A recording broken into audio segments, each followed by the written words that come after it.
Yaxshimisilar do'stlar? Shahrzodning ilib darsligi kelganlarni qarshi olaman. Undaqda bugun biz nimalarni o'rganganimiz? Bugun biz a, ni, ti, a harflari va ulardan foydalanib oddiy so'zlarni tuzishni o'rganamiz.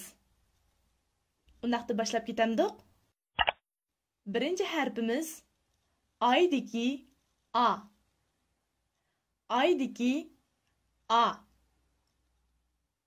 Undaqda a harfiga misol bo'la aydan boshqa yana qanday so'zlar bordi? Ana. Ana. At. At. A harfining 4 xil ulanish shakli bo'ladi. Baş a. Yalğız a. Axir a. Həmzilik axir a. Baş a. Xuddi ismiga o'xshashla, so'zlarning beshiga a harfi kelgan vaqtda baş a yoziladi. Masalan, alma. Alma. Anar. Anar.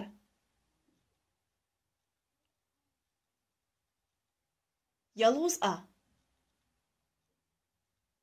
Di, ri, zi, ji, vi harflaridan keyin a harfi kelsa, yalğız a yoziladi.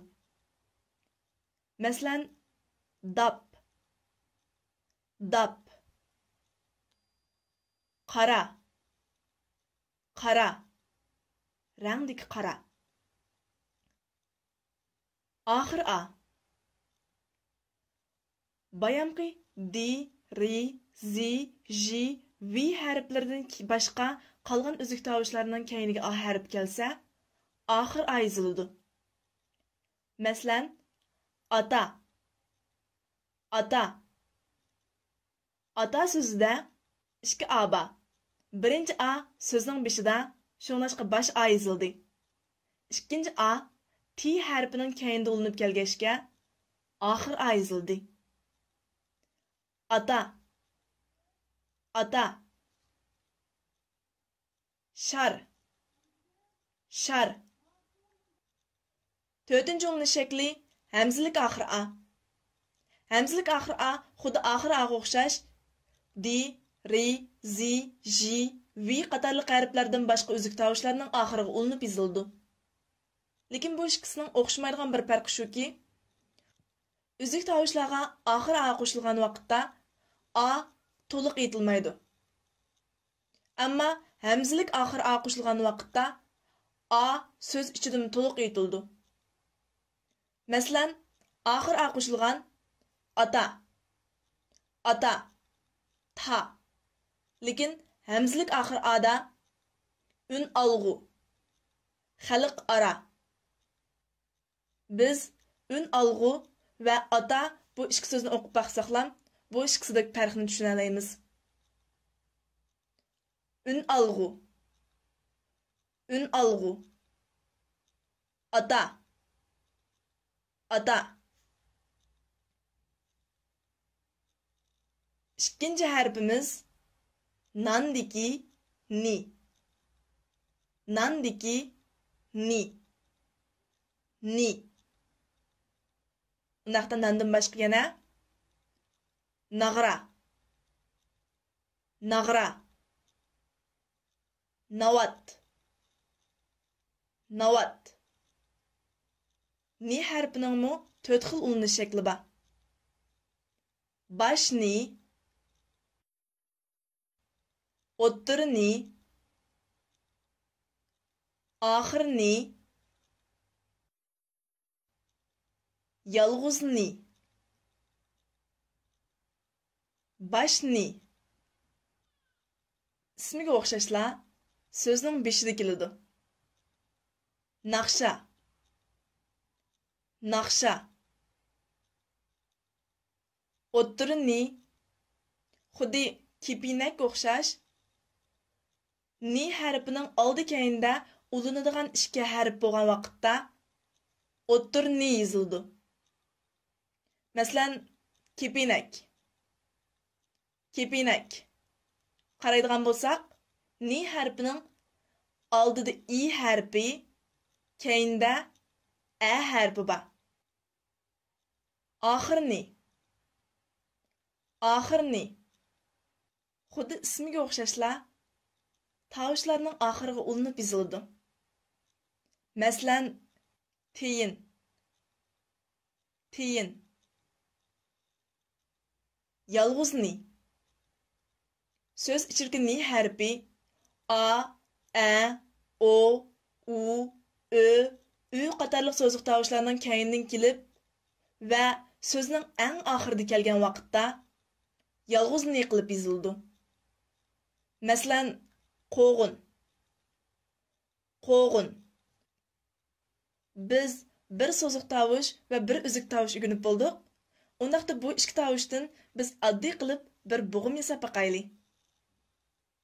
Baş niğa axir ani qo'shsaq na bo'ldi. Ni ana. Na. Nadın yana addiy so'zlarni yasig'il bo'ldi. Qarab baqayli. Nağa nini qo'shsaq nan bo'ldi. Ni ana, ni nan. Nan. Ağa nani qo'shsaq ana bo'ldi. A, ni ana, ana. Ana. Ondaqda bugün biz tanışıdığan 3. harfimiz tavuzdaki ti. Tavuzdaki ti. Ondaqda tavuzdan başqa yana qandaq misollar bordi? Birlikda ko'rib baqayli. Töge. Töge. Töt. Töt. Ti harfining mu oldingi ikki harfga o'xshash 4 xil ulanish shakli bo'ladi. Baş ti, o'ttir ti, oxir ti, yalg'uz ti. Baş ti, baş niga o'xshash so'zning beshida keladi. Masalan, to'shqan. To'shqan. O'ttir ti ikki harfning o'ttirisida kelib, bu ikki harfni bir-birisiga bog'laydi. Masalan, kaptar. Kaptar. Pi va a harflarini bog'ladi. Oxirti. Oxirti xuddi oxirniga o'xshash so'zning oxirida keladi. Oldidagi harfga ulinib yozildi. Masalan, it. It. Yalg'uz ti. Yalg'uz ti a, o, u, ö, ü qatarlıq sözlük tavuşlardan keyin sözning eng orqasida keladi. Masalan, put. Put. Ti harfi bilan a harfini bog'lab turib bir bo'g'im yasab baqayli. Baş tiga oxir ani qo'shsaq ta bo'ldi. Ti a ta. Ta. Söz yazsaq ağa tani qo'shsaq ata bo'ldi. A, ti a ta, ata. Ata. Ağa yalg'ız tini qo'shsaq at bo'ladi. At. At. Tağa bayamqi na bo'g'imini qo'shsaq tana bo'ladi. Ti a ta, ni ana, tana. Tana.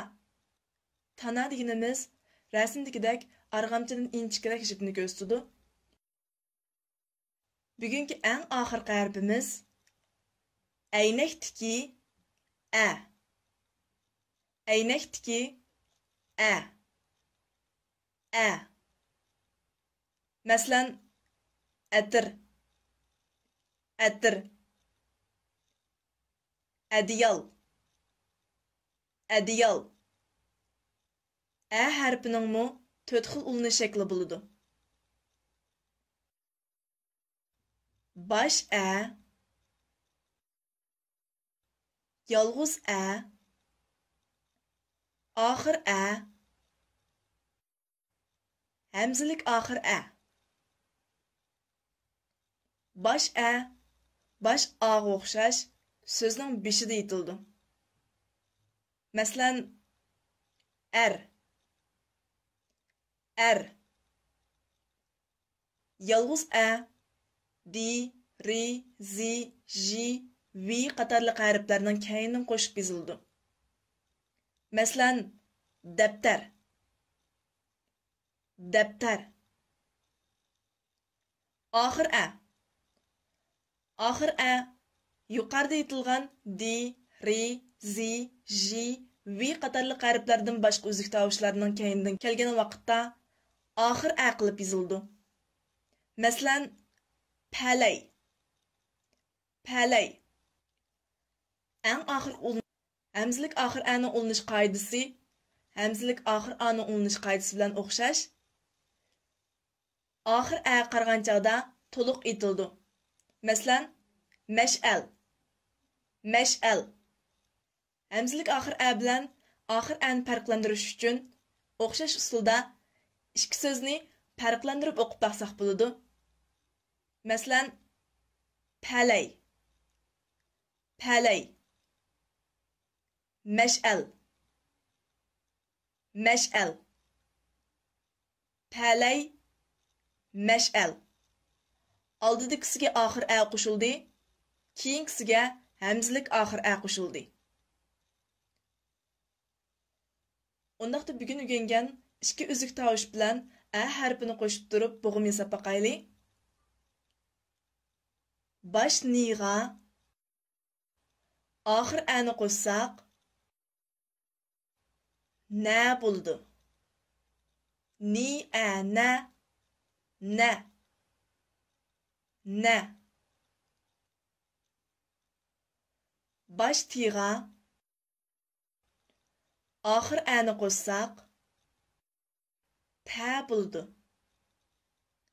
Ti ə tə, tə. Bulardan söz yazsaq əgə təni qo'shsaq ətə bo'ladi.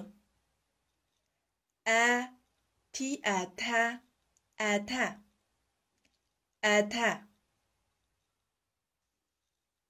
Əgə nəni qo'shsaq ənə bo'ladi. Ə.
Ni ana, ana.